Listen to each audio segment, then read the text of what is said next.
Monsieur le Président, Madame la Ministre, Monsieur le Président de la Commission, Madame le rapporteur et cher Cédric Vial, auteur de cette PPL, on ne va pas faire durer le suspense insoutenable, le groupe RDSE votera ce texte parce que nous saluons la proposition de Cédric Vial et le travail de la rapporteure Anne Ventalon pour proposer une solution à la situation ambiguë des élèves qui requièrent un accompagnement par AESH sur le temps méridien.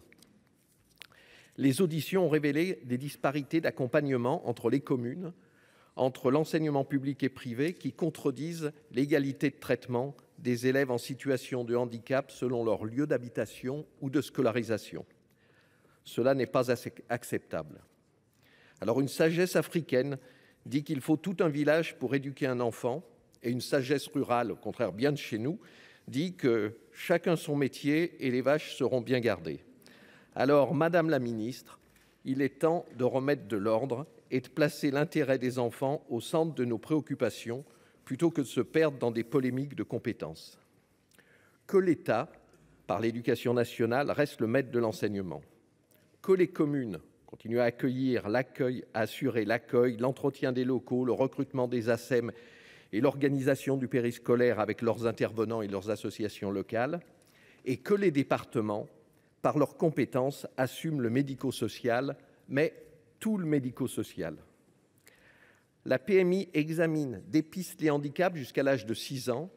Alors expliquez-moi, Madame la Ministre, la plus-value d'une médecine scolaire famélique en effectif pour prendre le relais dans le suivi des enfants après 6 ans. La santé, ce n'est pas que la médecine. C'est le bien-être physique, psychique et social des individus. Et la part du sanitaire n'y contribue qu'à 20%. La santé scolaire a davantage besoin de psychologues, d'assistance sociale que de médecins et d'infirmiers pour dispenser des soins. Ce sont les MDPH, les maisons départementales, qui évaluent les besoins d'accompagnement par les AESH des élèves en situation de handicap. Alors donnons aux départements la pleine compétence dans ce domaine. Confions-leur le recrutement et la rémunération des AESH, avec une compensation financière par la CNSA, par une péréquation entre départements, comme ça se fait dans le domaine social, et par l'État. Cette répartition claire des tâches entre l'éducation nationale, les départements, les communes et même les régions pour l'orientation et les stages, c'est ce qui se fait avec succès dans les cités éducatives et bientôt dans les territoires éducatifs ruraux, ces fameux TER qui n'arrivent pas à très grande vitesse. Adoptons pour l'accompagnement des élèves en situation de handicap cette méthode qui fait ses preuves. Pour en revenir au temps méridien, ce n'est pas un temps anodin. La cantine est nécessaire pour les enfants des familles précaires et nous pouvons d'ailleurs saluer l'engagement des collectivités par leur tarification sociale. Mais surtout, l'éducation à l'équilibre alimentaire est une priorité au même titre que l'activité physique quotidienne pour parer l'épidémie d'obésité et de diabète qui va devenir un fardeau considérable pour notre société.